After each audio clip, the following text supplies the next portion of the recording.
Okay, just showing you guys a little bit of my welding technique. This is just the first pass on the outside. If you notice, I did 2 passes on the inside. The last pass I put in there is what they call a hot pass, where you turn the machine up. Like you see my fine setting. When I started welding this thing, my fine setting was down here. I just crank that sucker up. That what that does is it helps with the penetration and gets this thing you know, especially when you're looking for good you know, you're looking for the tensile strength, you're looking, you know, you're looking for a good bead, nice strong bead. That's what you gotta do. You know, it especially with heavy materials like this. You know, you gotta do hot pass. You gotta do a hot pass every time. You like on strong weld, you do your root and you do on hot at least. And some of them they do several passes. You know, they do the root and then they turn them up and they start stacking beads, and then before the cover pass they have the hot pass, where you crank them all. You know, you crank the engine, you crank the setting up, and you really soak that metal in there. And what that does is it just, you know, any little voids, any places where there's a microscopic void, it'll take that out. So yeah, some of the stuff I learned over the years welding, you know, what I learned hands-on with my uncle, and over the years hands-on working on heavy equipment while I was in prison, while I was on my own when I had my company, Animals Heavy Duty Repair Technology. You know, it was all that. You know, I paid very close attention to those little details, making sure I got a good hot pass in, and then you know, good cover pass. Especially with big heavy equipment, you know, there's a lot of passes with 7018, and you know,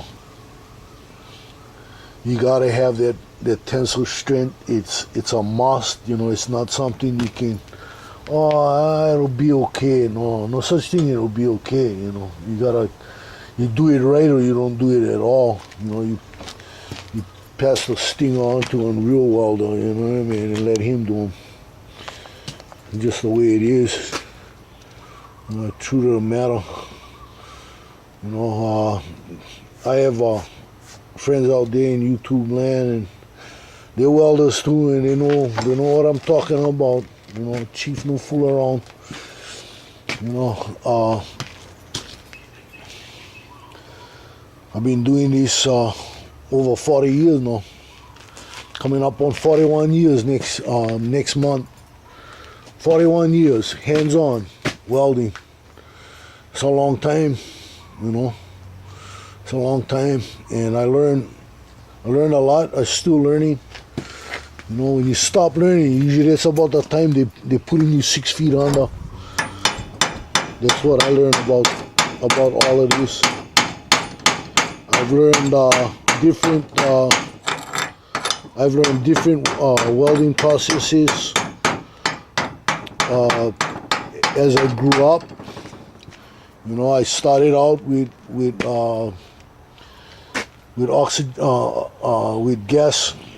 gas welding and arc welding, and later on I learned about MIG and TIG, and I got a lot of hands-on in that area too. I welded aluminum. I was the first wine mill boy welding aluminum actively at the time. when I had Animals Heavy Duty Repair Tech going, I repaired Peterbilt model 359, 359A. In A, it's all aluminum cabin chassis, aluminum, and the upper flange of the frame got ripped on one job, and they came to me, my cousin, and our business partner came to me to do the welding. You know, they asked me the dumb question, well, cuz you know how to weld aluminum. And I asked them, well, when they ask me something fucking hard, you know what I mean? But, you know, that's the way it is with me and my cousin, you know. Tell me, you ask me something hard, you fat fucker. And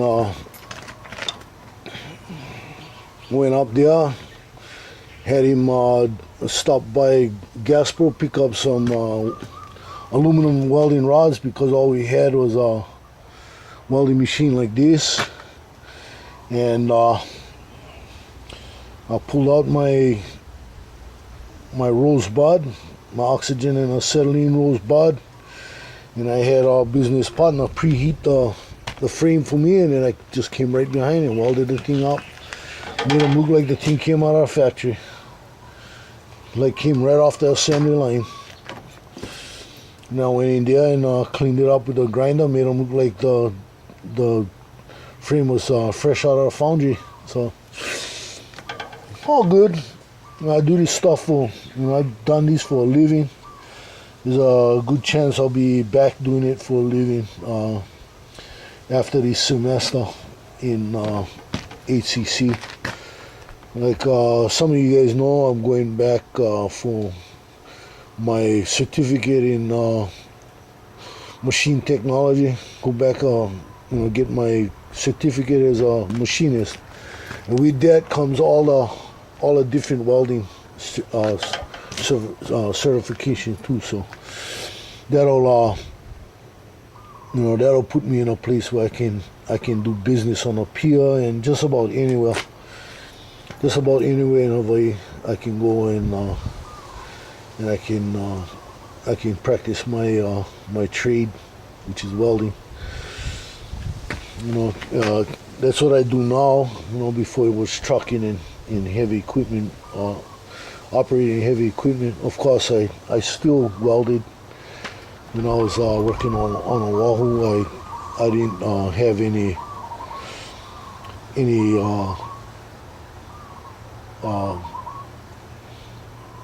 rainouts. You know, when there was rainouts, I didn't collect $10. You know, they didn't put $10 on my pay for show up. They just put me to work in a garage and, you know, fixing trailers. And, you know, if there was cracks in truck frames, I'd be welding those up and getting them ready for the highway. Something I've been doing for years now. You know, I love it. I'm making my comeback slowly. Those of you who know what I'm talking about, yeah, my comeback is slow. You know, I had some time in a state hospital, and now I'm back. But anyway, that's it for now. Aloha. Okay, slight mistake here. Try to look at that. One side a little bit longer than the other. I gotta go take them back and trim them. I thought the thing was a perfect split. As you can see, this side is extra long. So I'll take them back and cut them. I probably just gotta cut this part off right here. Right there. But if you look at them, they're solid mounts. These buggers ain't gonna move when I get through with them. So, yeah, I just gotta go shot in this and cut a new relief cut over there. I'll take them off and I'll book match them and scribe them. What I'll do is put these face to face with the corners. Probably bolt them together, and then what I'll do is I'll scribe them.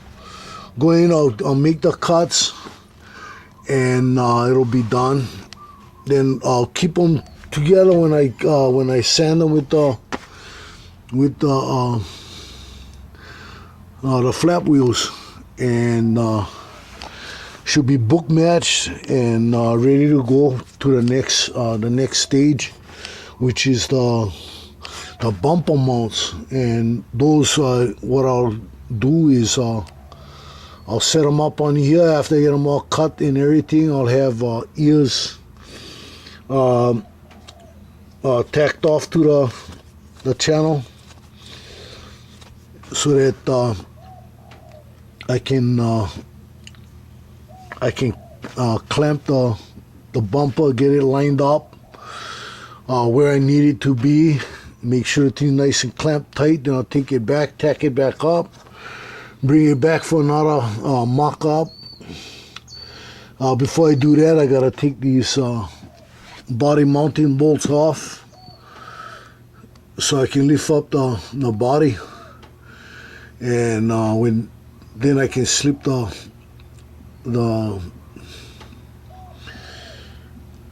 bumper with the mounts and all in and out. Yeah, we're looking at some heavy duty stuff, but YouTube Garage Gang brought us. Looking at some heavy duty welding. So yeah, is what I got. Chief out.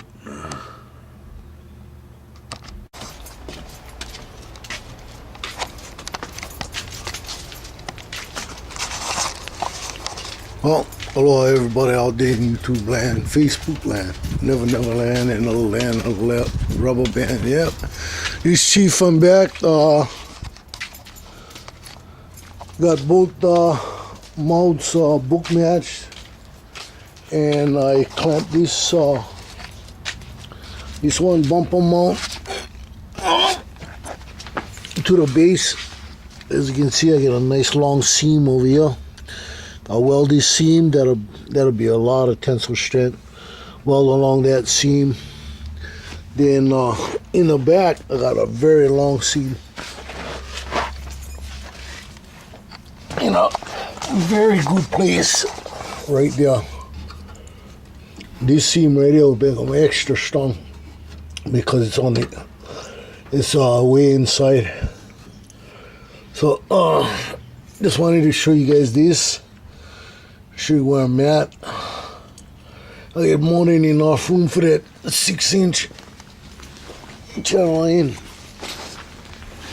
I'm looking at what I got. I probably can take about 3 inches off of this. That'll bring the bumper closer to the body. I don't want it that close to the body though. I want it so that if somebody hits the bumper, they won't bend the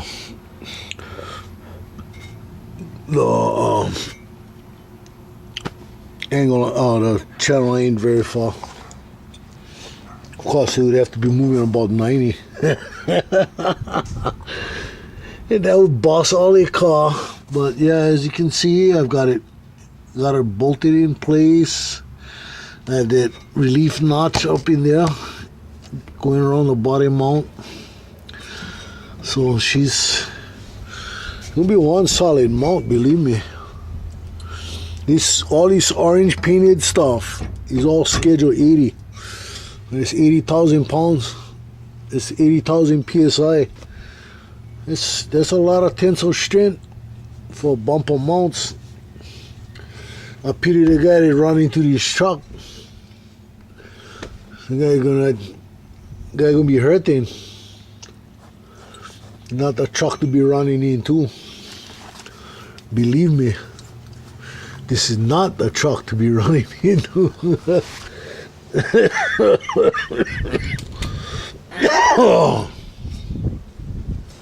Anyway, I needed to show you guys this. I got everything matched up. The clearance, the shackle clearance, the whole nine. There's more than enough room, shackle clearance.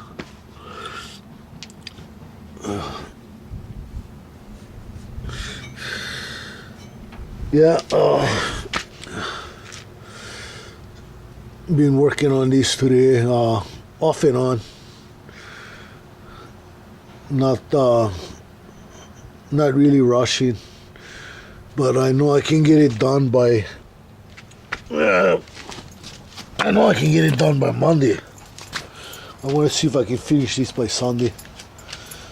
But most likely it'll be done Monday because I got some parts coming in. I have the new license plate light coming in for this thing, and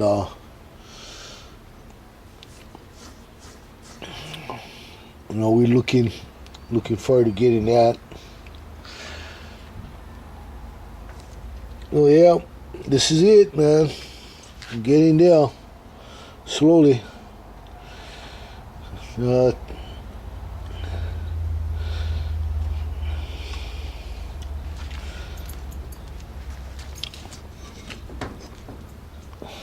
Yeah, this is gonna be one serious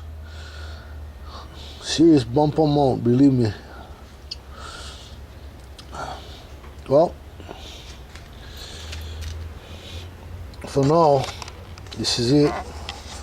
Chief out.